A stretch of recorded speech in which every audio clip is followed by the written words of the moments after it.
बिस्मिल्लाहिर्रहमानिर्रहीम। J.Inspire से मैं इकबाल जंजुआ। नाज़रीन, आज मैं आपको एक आर्ट गैलरी का विज़िट करवाता हूँ और ये बाग यूनिवर्सिटी रोड में वाक़ है।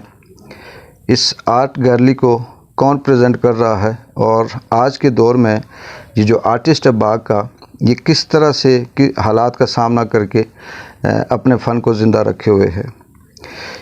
इसमें कोई शक नहीं है, दुनिया में शऊर बेदार करने में जहाँ दानिश्वर, अदीब, शायर, सिंगर, म्यूज़िक ने अपना किरदार अदा किया, वहाँ मुसव्वरी और पेंटिंग ने भी दुनिया भर में अपनी अहमियत को न सिर्फ बरकरार रखा बल्कि आगाही और माशरे की अक्कासी में अहम किरदार अदा किया। मुसव्वरी हो या मुख्तलिफ़ हालात व वाक़ात की अक्कासी करती हुई पेंटिंग अपनी एक ज़ुबान रखती हैं। यहाँ पर हज़ारों लफ्ज़ बोलकर किसी वाक़े को बयान किया जाता है, वहाँ पर मुसव्वर के हाथ की बनी एक तस्वीर सब कुछ बयान कर देती है। हमारे इस डिप्रेशन ज़दा माहौल में अगर कोई शख्स अपनी रोज़मर्रा ज़िंदगी से वक्त निकाल कर अपने फ़न को देता है तो ये आज के दौर का दीवानापन है। बाग का नौजवान आर्टिस्ट हमदान अली इंतहाई मुश्किल और महदूद वसाइल में रहते हुए अपने फ़न को ज़िंदा रखे हुए हैं। बाग यूनिवर्सिटी रोड पर एक छोटी सी दुकान लेकर इसने इसको आर्ट गैलरी बना रखा है, जहां इसने मुख्तलिफ़ अपने फ़न का मुज़ाहरा करते हुए फ़न पारे बना रखे हैं। मुख्तलिफ़ पेंटिंग्स हैं, मुख्तलिफ़ अपने जो कल्चर है कश्मीर का उसको वाज़े किया हुआ है। इस नौजवान आर्टिस्ट ने कुछ अपने स्टूडेंट्स को भी, बच्चों को जो स्कूल से फ़ारग होते हैं इसके पास आते हैं, इस आर्ट से जो दिलचस्पी रखते हैं वो सीखते भी हैं और उनको ये सिखाता भी है। इस वक्त मैं इसकी इस आर्ट गैलरी में मौजूद हूँ।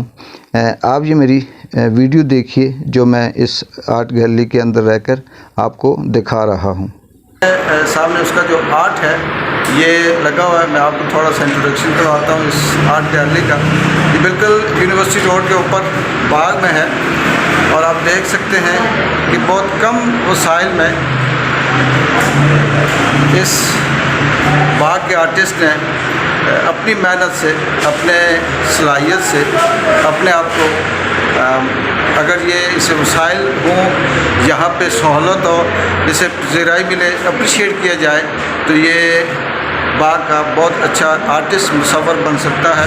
बहुत से लोग जानते होंगे इंशाअल्लाह। नाज़रीन, आपने देखा क्योंकि यहाँ पे अभी मुकम्मल तौर पर जो आर्ट था वो उस तरह से मैं भी इसलिए नहीं दिखा पाया कि बिल्कुल अचानक मेरा यहाँ पे विज़िट था, कोई इरादा नहीं था, अचानक यहाँ से गुज़रा और इसे देखा, फिर मैं अंदर आ गया।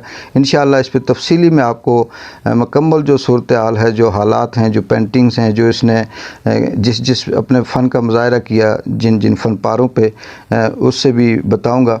लेकिन अब ये बताता चलो आखिर में कि अगर आप अपने बच्चों को मनफी सरगर्मियों से बचाना चाहते हैं या उनको किसी फ़न की तरफ लाना चाहते हैं तो उनको अपने फ़न की तरफ राग़िब होने का मौका दें। जो बच्चे वो मुसव्वरी में शौक़ रखते हैं, पेंटिंग में शौक़ रखते हैं या कार्टून बनाने में दिलचस्पी रखते हैं, अगर आप ये समझते हैं कि आपके ये बच्चे इस फील्ड में दिलचस्पी रखते हैं तो उनको इस आर्ट गैलरी का विज़िट करवाएं। इनके अंदर का जो आर्टिस्ट है उसे बेदार करें और बच्चों को कोशिश करें कि वो अपनी रोज़मर्रा ज़िंदगी के साथ साथ जो आर्ट है उनके अंदर, जो फ़न है उनके अंदर, जो आज के दौर में प्रोफेशन तो बनना बहुत मुश्किल है, लेकिन उस आर्ट से उनकी बहुत सी सलाहियतें बेदार होंगी। बहुत सी चीज़ें ऐसी हैं जो वो बहुत अच्छे तरीके से बयान कर सकते हैं और शायद कि वही आर्ट एक वक्त आए कि उनके लिए रोज़गार का ज़रिया भी बने और फिर दुनिया में उनका नाम भी रोशन हो। और उस आर्ट से, चाहे वो बच्चा मुसव्वरी के अंदर शौक़ रखता है, पेंटिंग में शौक़ रखता है या किसी और आर्ट के अंदर, चाहे वो अदीब है, शायर है, राइटर है या एक अच्छा मुकर्रर है, किसी और तरह की कोई उसके अंदर अगर ये शौक़ है, दिलचस्पी है तो उनको ज़रूर मौका दें ताकि वो उस मनफी सरगर्मियों से निकल कर अपना जो फ़ालतू वक्त है वो अपने आर्ट को दें। इंशाअल्लाह वक्त के साथ साथ आपको इस आर्ट के हवाले से मज़ीद वीडियो भी अपडेट करता रहूँगा।